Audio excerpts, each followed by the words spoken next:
Coucou, bonjour mes bien-aimés en Christ. J'espère par la grâce de Dieu que vous allez très bien. Moi, ça va, je suis dans la joie, comme d'habitude. Mes bien-aimés, je vous ai préparé une petite surprise aujourd'hui. Donc, j'ai préparé une petite surprise pour vous. Je vous ai préparé une chorégraphie. Ça fait longtemps on n'a pas dansé, donc on va un peu danser aujourd'hui. Avant de parler de notre Seigneur et Sauveur, avant de parler de Papa Jésus, on va d'abord l'adorer aujourd'hui en danse. Donc, c'est parti. Je recule un peu la chaise. On va un peu danser.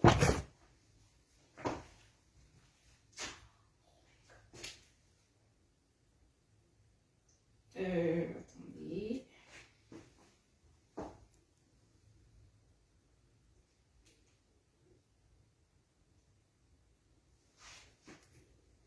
On va danser, mais bien aimé, j'ai le temps à la télé.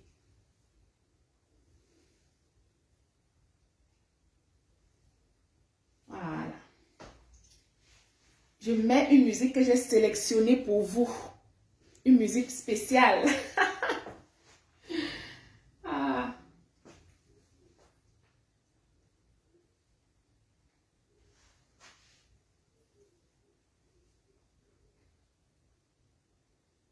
Voilà, c'est parti, c'est parti.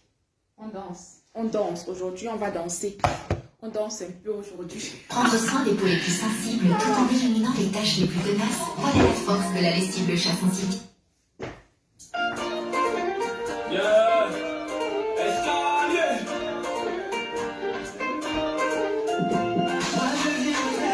Et j'ai vu des gens souffrir sur ma voie, mais tu n'as jamais permis que le malheur rentre chez moi. Tu as protégé toute ma famille, de maladie et de la famille. Tu es mon bouclier, mon abri, mon cœur est rempli de joie. Et je défie, danser comme ta vie, et t'offrir davantage d'action de grâce pour te rendre hommage. Souffle dans ma bouche les plus belles louanges, par lesquelles esprits mes cœurs.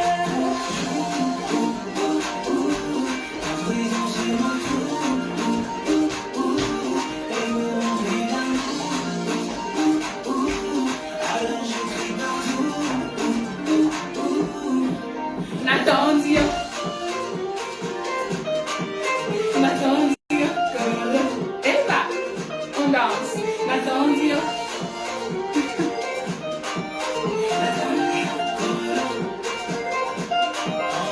Il m'a fait beaucoup de bien, je l'avoue. Il y a les dieux qui me maintiennent debout. Il a veillé sur moi pendant que partout.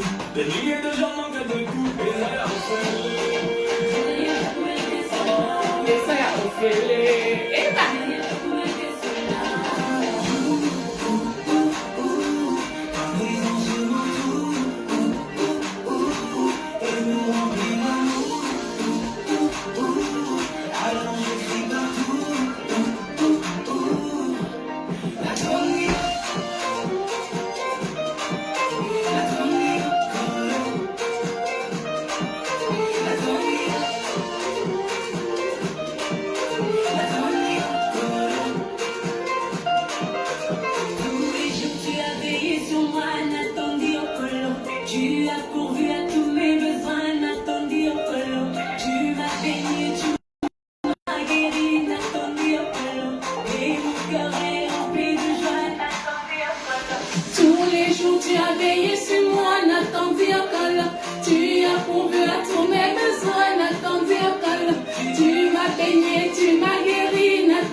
Waouh!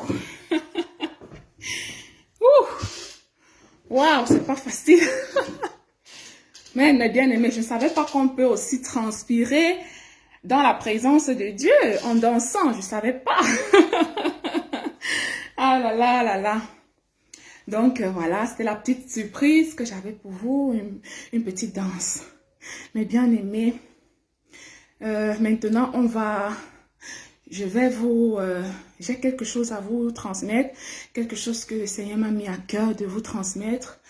Donc voilà.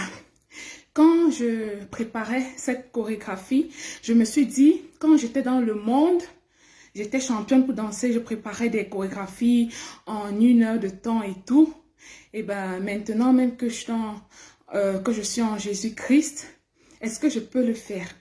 J'ai écouté cette musique, ça m'a plu. J'ai monté la petite chorégraphie que vous avez vue. J'étais tellement contente.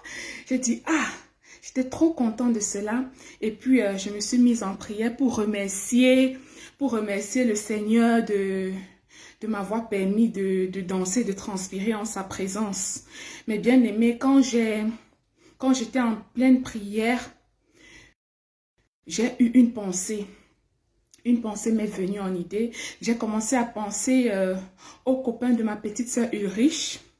J'ai commencé à penser à son copain. Ce garçon avait fini ses études de docteur. Il avait fini ses études de docteur. Il était déjà prêt à travailler. C'était un jeune garçon de 26 ans. Et puis, mes bien-aimés, vous savez quoi? Il est décédé. Il vivait ici en Belgique. Et puis, il est décédé. Donc, au lieu que ses parents voient retourner leur fils avec sa femme, peut-être ses enfants, c'est plutôt le cadavre de leur fils qui est retourné au pays. Mais bien aimé, quand cette pensée-là m'est venue subitement dans l'esprit, je me suis dit, la vie c'est quoi? Je me suis dit, la vie c'est quoi? Que vaut la vie? Et puis j'ai eu la réponse à cette question. Une réponse m'est venue. Et la réponse c'était, tout est vanité. Vanité des vanités, tout est vanité. Donc mes bien-aimés, aujourd'hui, c'est un peu de ça que je vais vous parler. Je vais vous parler vraiment de la vanité. Tout est vanité, vanité des vanités. C'est de ça que je vais vous parler aujourd'hui. Et j'espère par la grâce de Dieu que je vais parler à une personne, que je vais pouvoir édifier une personne, que par ma bouche le Seigneur Jésus-Christ va parler à une personne. Mais bien aimés, je vais prendre plusieurs exemples vraiment pour qu'on puisse comprendre vraiment ce que je veux transmettre comme message. Mon premier exemple, je vais tirer ça dans la Bible. Parce que vous savez, la Bible, c'est la base. La Bible, c'est le règlement intérieur de notre vie qu'on vit dans ce monde. La Bible, au fait, c'est le GPS. Vous voyez, quand tu as une voiture, tu es dans une voiture, tu ne sais pas la destination où tu vas aller. Ben, qu'est-ce que tu fais? Tu prends ton GPS et le GPS te montre la direction que tu vas suivre. C'est ça, au fait, la Bible. La Bible, c'est notre GPS. Donc, je vais tout d'abord prendre un premier exemple dans la Bible. Dans le livre d'Ézéchiel, mes bien-aimés, il y a un homme. La Bible nous parle d'un homme. Cet homme-là venait d'une famille royale. Cet homme-là était un homme, un descendant de David. Il se prénomme Salomon. Il se prénommait Salomon, le roi Salomon. Mais bien aimé, la Bible nous dit que le roi Salomon était un homme qui avait demandé la sagesse à Dieu. Et le Seigneur lui a donné non seulement la sagesse, mais en plus de cela, la gloire et la richesse. La Bible nous dit que le roi Salomon était un homme riche. Et je ne vois pas dans ce monde-ci actuel qu'on vit un homme qui a été plus riche que le roi Salomon. Parce qu'il a hérité de la richesse de Dieu. Dieu lui a donné vraiment la richesse. Et il était le plus riche homme de cette planète. Et je ne vois pas l'homme qui a égalé le roi Salomon en termes de femmes. C'est l'homme qui a eu le plus de femmes sur la planète Terre. Il a battu le record universel. La Bible nous dit que le roi Salomon a eu 300 femmes. Les polygames là, vous n'avez pas battu le record. Il a battu le record universel des femmes. La Bible nous dit que le roi Salomon a eu 300 femmes et 700 concubines. Le roi Salomon n'a pas goûté à quel genre de femmes? Les blanches, les noires, les métisses, les européennes, les américaines, les asiatiques, les indiennes. Il n'a pas goûté à quel genre, les courtes, les longues, les brunes, les noires. Il n'a pas goûté à quel genre de femmes. Il a goûté à tout genre de femmes. Il n'a pas goûté à quel genre de vin. Parce que c'était un chercheur, il recherchait. Et c'était un roi. Il n'a pas goûté à quel genre de vin, tout genre de bon vin. Il n'a pas goûté à quel genre de mets, à quel genre de repas, de nourriture. Tout genre de repas, tout genre de nourriture. Il a goûté. Mais bien aimé, vous savez quoi? Cet homme qui a tout expérimenté sur cette terre, c'est lui qui nous dit dans le livre d'Ézéchiel, c'est lui qui écrit et il nous dit que tout est vanité et à la poursuite du vent. Tout est vanité à la poursuite du vent. Si un tel homme parle ainsi, si un tel homme nous dit que tout est vanité et à la poursuite du vent, ça veut dire que vraiment, la vie, c'est rien. Mais bien aimé, je vais prendre un deuxième exemple, un peu anticonformiste, mais c'est un exemple qu'avant, je ne comprenais pas. Mais aujourd'hui, je comprends. Mais bien aimé, je vais prendre l'exemple, un exemple très fréquent chez nous en Afrique. Un exemple vraiment très fréquent chez nous en Afrique. Je vais prendre l'exemple d'un homme marié maintenant. Un homme qui est marié et qui a une femme qui fait son possible pour le rendre heureux. Mais cet homme-là, il n'arrive pas à être heureux. Il n'arrive pas à être satisfait par cette femme. Et puis vous savez ce qu'il fait? Eh bien cet homme-là pense qu'il pourra trouver son bonheur dehors. C'est-à-dire, il sort, il va dehors, il cherche une première femme, une première petite. Parce qu'on a une seule femme. Bon, il cherche une première petite. Il dit que bon, je cherche celle-là qui va me cuisiner le genre de repas que ma femme n'a pas l'habitude de me cuisiner. Il va trouver même cette femme-là dehors.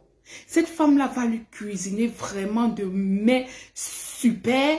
Il va manger une fois, deux fois, trois fois, quatre fois. Et puis, il va s'en lasser. Et puis, il va s'en lasser. Il ne va toujours pas trouver satisfaction. Il va donc chercher une deuxième femme dehors. Il va dire que cette fois-ci, je cherche la femme qui va me faire l'amour comme ma femme n'a pas l'habitude de me le faire. Il va trouver cette femme-là qui va même créer des positions sur lui, qui va lui faire vraiment l'amour comme sa femme n'a pas l'habitude de lui faire. Mais puis, elle va le faire une fois, deux fois, trois fois, ainsi de suite, ainsi de suite. Et puis, il va s'en lasser. Et puis, il va s'en lasser d'elle. Et puis, il va encore chercher une troisième femme. Il va dire que je cherche la femme avec qui je vais souvent jouer, avec qui je vais jouer mon romantisme, avec qui je vais pouvoir parler en toute liberté. Il va beau trouver cette femme-là. Il va s'amuser, il va jouer, il va faire son romantisme avec elle. Une fois, deux fois, trois fois. Et puis, il va toujours s'en lasser. Mais bien aimé, j'ai connu beaucoup d'hommes pareils. Avant, je me demandais, mais qu'est-ce que les hommes cherchent même dehors? Qu'est-ce qu'ils cherchent? Qu'est-ce que ces hommes-là cherchent même dehors? Je n'arrivais pas à comprendre. Je ne comprenais pas. Et nos parents même, la plupart de nos parents africains sont comme ça. Tu vas voir, ils ont maman à la maison, mais ils ont des femmes dehors. Moi, ça m'avait toujours dépassé. Je disais que, mais qu'est-ce que ces hommes cherchent même dehors? C'est quoi à être infidèle? C'est quoi à être infidèle? Je ne comprenais pas. Je ne comprenais pas.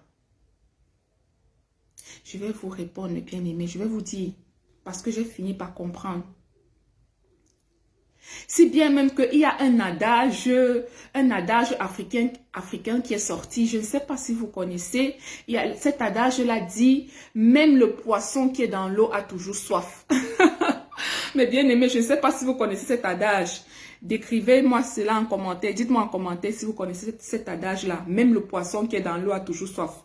Donc pour dire que l'homme est un éternel insatisfait, il va beau chercher, mais il ne va jamais être satisfait. Moi, je ne comprenais pas. Je me disais, mais pourquoi? Pourquoi les hommes? Les hommes cherchent quoi? Qu'est-ce qu'ils cherchent? Je ne comprenais rien. Mais bien aimé, je vais vous répondre parce que j'ai fini par comprendre ce que ces hommes-là cherchent. Mais avant de vous répondre, je vais vous donner un troisième exemple qui montre toujours que l'homme est un éternel insatisfait. Et cet exemple-là me concerne personnellement. Cet exemple-là me concerne. Vous savez, mes bien-aimés, je suis une fille qui n'a pas eu la chance là, de grandir avec ses parents. J'ai été séparée de mes parents à l'âge de 2 ans. J'ai grandi avec ma grand-mère jusqu'à l'âge de 11 ans. Ensuite, j'ai vécu avec ma grande sœur jusqu'à l'âge de, je pense, 23 ans par là. Et puis, je suis venue en Europe. Donc, je n'ai pas eu cette chance-là de grandir avec mes parents. Et en quelque sorte, j'ai manqué un peu de l'amour, quoi. J'ai manqué un peu d'amour parental. Ce qui fait que, mes bien-aimés, j'ai toujours été à la quête de quelque chose. Vous savez quoi? Mes bien-aimés, depuis que je suis toute petite, j'ai toujours été à la quête d'une meilleure amie. J'ai toujours été à la quête d'une meilleure amie. Quand j'étais au primaire, j'ai rencontré une fille. Et cette fille-là, on s'entendait super bien. Je l'aimais beaucoup. Je l'aimais vraiment beaucoup. Je me disais que cette fille peut être ma meilleure amie. Après, une fois je suis allée chez elle, on était en train de jouer. Et puis j'ai vu comment elle était tellement complice avec sa petite sœur. Elle était tellement complice, très attachée à sa petite sœur. Mais bien aimé, j'ai été déçue. J'ai compris que je ne peux jamais prendre la place de sa petite sœur dans son cœur. Je ne peux jamais prendre ça. Donc j'ai été déçue. Et puis quand je suis arrivée au lycée, j'ai rencontré beaucoup d'amis avec qui je m'entendais. Il y a une personne, une fille avec qui j'aimais beaucoup et que je voulais qu'elle soit ma meilleure amie. On s'entendait très bien. Mais vous savez quoi? Nous sommes tombées amoureuses du même garçon. Nous sommes tombées amoureuses du même garçon. Ce qui a fait que, voilà, ça a fragilisé notre amitié. Et on ne pouvait plus être des meilleurs amis. Quand je suis arrivée à l'université, je suis entrée dans un club de danse. Et dans ce club de danse-là, j'ai rencontré une fille que j'aimais beaucoup, que je considérais comme ma propre sœur. Je la considérais comme une sœur. Je l'aimais beaucoup. Mais après, on a eu une dispute, mais vraiment banale, de rien du tout. Et cette petite dispute-là a complètement fragilisé notre amitié. Cette petite dispute-là a tout cassé et j'ai été une fois de plus déçue. J'ai compris qu'elle ne sera pas ma meilleure amie. Elle ne peut pas être vraiment ma meilleure amie. Et quand je suis arrivée en Belgique, j'ai rencontré une autre fille. Et cette fois-ci, je disais que non, cette fois-ci, je suis sûre que j'ai trouvé ce que je recherche depuis. Parce qu'avec cette fille, j'avais cette facilité-là de me confier à elle. C'était une personne avec qui je m'entendais vraiment super bien. Je m'entends même d'ailleurs super bien avec elle. Mais le problème avec celle-là, c'est qu'elle avait beaucoup d'autres copines. Et vous savez, entre amitié, il y a parfois des jalousies. Et de quoi, elle avait déjà une meilleure amie. Et j'ai été encore une fois de plus déçue. J'ai compris que ça ne peut pas être ma meilleure amie. Mais finalement, j'étais là dans le monde, j'étais un peu perdue. Il y avait un manque dans mon cœur. Il y avait ce manque-là. Il y avait quand même ce manque-là quelque part dans mon cœur, mes bien-aimés. Bonsoir Vanessa. Bonsoir Roméo, mon frère. Donc, il y avait vraiment ce manque-là en moi, mes bien-aimés. Et vous savez quoi? Quand j'ai rencontré Jésus-Christ, quand j'ai rencontré Jésus-Christ dans ma vie, c'est à ce moment-là que j'ai trouvé la personne à qui je pouvais me confier facilement, la personne à qui je pouvais tout dire, la personne qui voyait mes péchés, à qui je confiais mes péchés et qui ne me jugeait pas. Oh mon Dieu. La personne là, qui était toujours là pour me consoler quand j'étais dans la tristesse. Mes bien-aimés,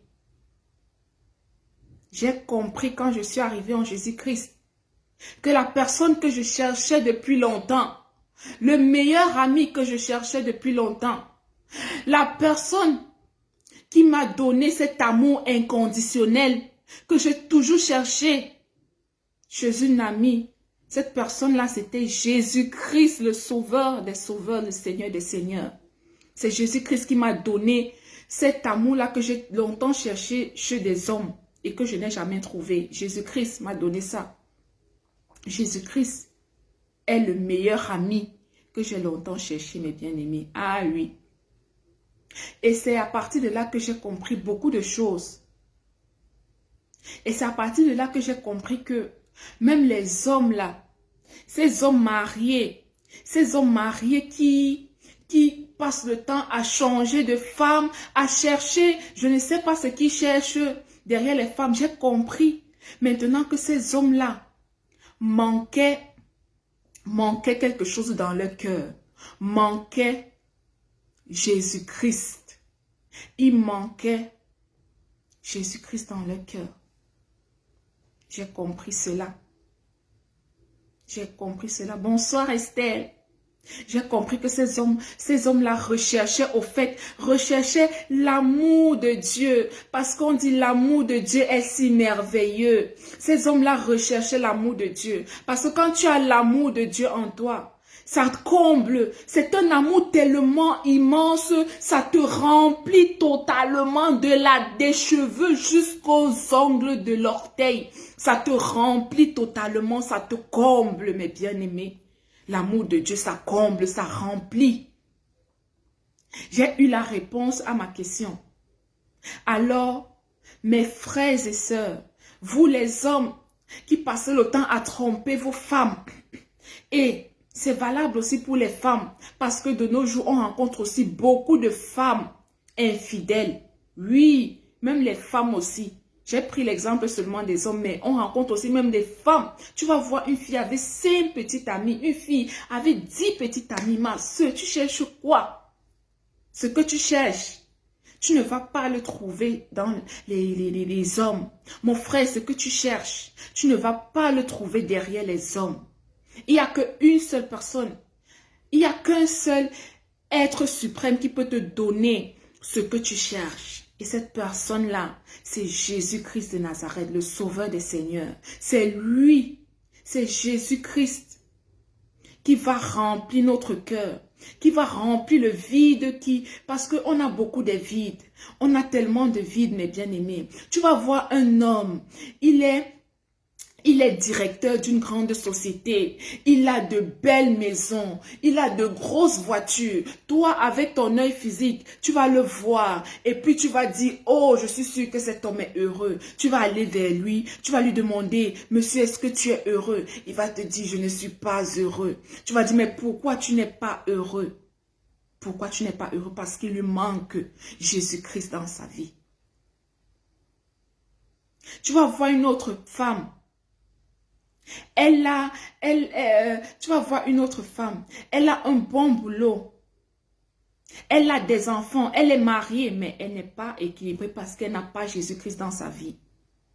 Oh, mes bien-aimés, mes frères et sœurs, je vais vous dire aujourd'hui que seul Jésus-Christ, je dis bien seul Jésus-Christ pourra combler le vide dans notre cœur et nous donner le bonheur. Le bonheur qu'on a toujours recherché, le bonheur qu'on recherche. Seul Jésus-Christ. Et apprenons aussi à nous contenter de ce qu'on a. Parce que si on ne se contente pas de ce qu'on a, on ne sera jamais heureux. Parce qu'une personne va par exemple dire que « Oh, j'ai envie de voyager, j'ai envie d'aller en Europe. » Et puis quand il arrive en Europe, ses projets changent. C'est que non, il faut que je trouve le travail. Quand il trouve le travail, ses projets changent. Non, il faut que je me marie. Quand il se marie, ses projets changent. Non, il faut que j'ai des enfants. Quand il a des enfants, ses projets changent. Apprenons à être heureux avec ce qu'on a. Quand on reçoit par exemple un travail, disons merci Seigneur pour le travail qu'on a reçu là. Disons merci Seigneur pour ce qu'on a. Merci pour ce qu'on a. Et on se contente de ça et on jouit de cela. Parce que si on ne fait pas ça, on sera toujours à la course du vent. Quand on court après le vent, est-ce qu'on peut rattraper le vent? On ne peut pas rattraper le vent. C'est pour ça qu'on dit que tout est vanité. Vanité des vanités. On ne peut pas courir à la poursuite du vent. Parce qu'on ne peut pas attraper le vent. Donc, mes bien-aimés, le message que j'avais pour vous aujourd'hui, c'est que Jésus-Christ est le chemin de la vérité et de la vie. Quiconque vient à lui, quiconque croit en lui, ne périra point et aura la vie éternelle. Il est le seul qui te donne la vraie paix du cœur. Il est le seul qui te donne la vraie paix du cœur, mes bien-aimés. C'est pourquoi vous allez voir les sectaires. Vous allez voir ces hommes-là qui sont dans des loges. Ces hommes-là qui pratiquent de l'occultisme. Ils auront certes l'argent. Ils auront certes tous les biens matériels. Mais il va leur manquer quelque chose. Il va leur manquer la paix que seul Jésus-Christ donne. Il va leur manquer la paix du cœur. Il va manquer à ces gens la paix du cœur, mes bien-aimés. C'est pourquoi, mon frère, toi qui es occultiste, toi qui es sorcier, toi qui es magicien, toi qui aimes aller chez les marabouts, mon frère, je vais te dire aujourd'hui, viens à Jésus-Christ et ne pense pas que, oh, je suis sorcier, Jésus-Christ ne m'aime pas. Oh, je suis sorcier, Jésus-Christ ne va pas m'accepter. Non, viens à Jésus-Christ tel que tu es. Viens à Jésus-Christ tel que tu es. Lui seul va te transformer. Donc, le seul truc que tu as à faire, mon bien-aimé, c'est de te repentir. Viens à Jésus-Christ tel que tu es, répands-toi. Lui seul, il va te transformer et il va te donner ce que tu as tant recherché dans le monde, ce que tu as allé rechercher chez les sorciers là, il va te donner cela. Il va te donner ce que tu as tant recherché. Et dessus quoi? Le roi Salomon avait demandé juste la sagesse. Excusez-moi. Le roi Salomon avait demandé juste la sagesse, pardon. Dieu lui a donné en plus de la sagesse, la gloire et la richesse. Donc, toi, tu vas peut-être juste demander le travail. Il va te donner et le travail, et le mariage, et l'enfant. Il va te donner. C'est comme ça que Jésus-Christ est. Quand il nous bénit là, il nous bénit abondamment, quoi. Il dit, prends ça, prends, cadeau, prends. Oh, il est trop merveilleux. Attends, notre Seigneur Jésus-Christ, il est merveilleux. Il est vraiment merveilleux quand il dit qu'il agit. Le problème avec nous, c'est que nous ne sommes pas souvent patients. C'est pour ça qu'on se retourne vers la créature. Nous ne sommes pas patients, mes bien-aimés. C'est pour ça qu'on se retourne souvent vers la créature. Oui, parce que nous sommes tous des créatures. Satan est une créature de Dieu. Satan est une créature. Au lieu de vous retourner vers le Créateur, vous vous retournez vers les créatures de Dieu. Mes bien-aimés, soyons patients. Repentons-nous et venons à Dieu tel que nous sommes. Lui seul va nous donner la paix du cœur, la joie. Il va nous remplir de son bonheur, de sa paix. Alléluia. Oh, je suis vraiment contente d'avoir fait cette vidéo, d'avoir partagé cette petite pensée que le Seigneur m'a mis à cœur avec vous. Et j'espère vraiment que ça va bénir une personne, que ça va vraiment édifier une personne. Donc, mes bien-aimés, je vais partager une autre musique avec vous que j'aime bien. Je vais partager avec vous une autre musique que j'aime beaucoup, beaucoup.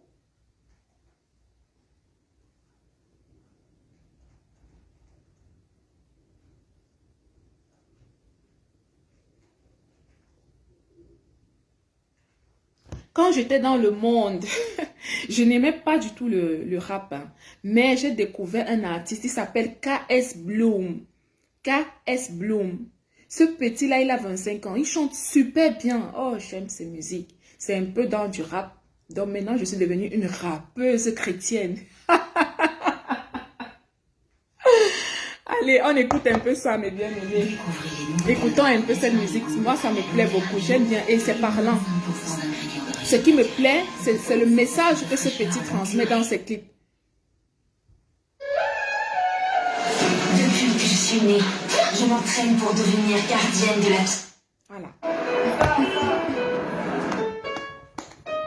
G.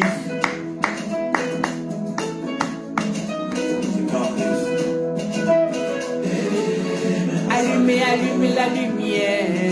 Allumez la lumière. Même quand on meurt ensemble, on est seul devant God.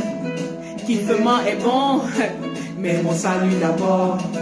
Maintenant on vit plus pour les millions, car on va mourir pour laisser ça. Maison et voiture, mon ami, c'est bon, mais on va mourir pour laisser ça. Joe, une seule chose est nécessaire, c'est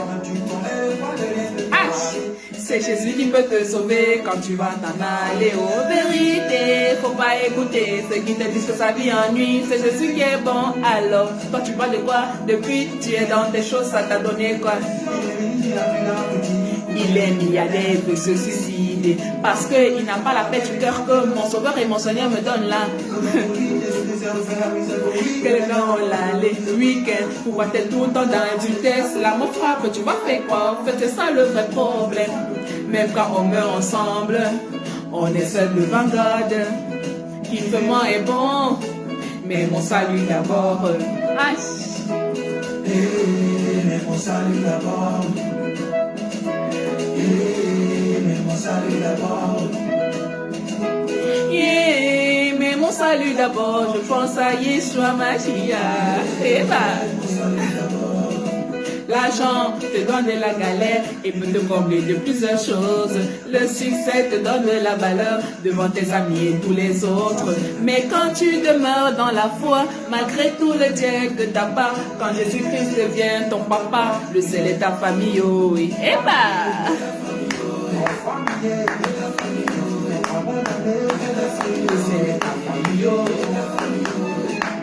il y a les gens qui ont honte de Dieu, ils oublient que le salut est personnel. Dieu l'appelle aujourd'hui, il dit non demain, sachant qu'il peut mourir dans son sommeil et familier. Oh familier. Ah, ça mérite que je danse. Le ciel est ta famille. Même quand on meurt ensemble, on est seul devant God. Qui fait moi est bon, mais mon salut d'abord. Et là. Mais mon salut d'abord. Mais mon salut d'abord. à lui d'abord, je pense à Yeshua Mashiach.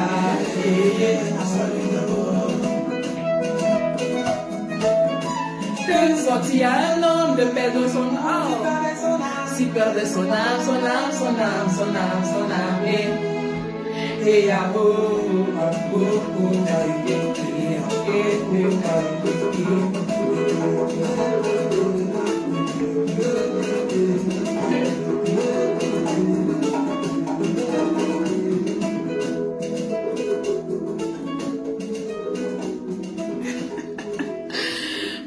Alléluia, alléluia. Merci beaucoup mes bien-aimés, merci. Merci beaucoup. Donc, voilà. J'espère vraiment que mon message vous a édifié. Je vous aime. Soyez bénis. Soyez abondamment bénis par le Seigneur Jésus-Christ. Passez une bonne soirée. Merci.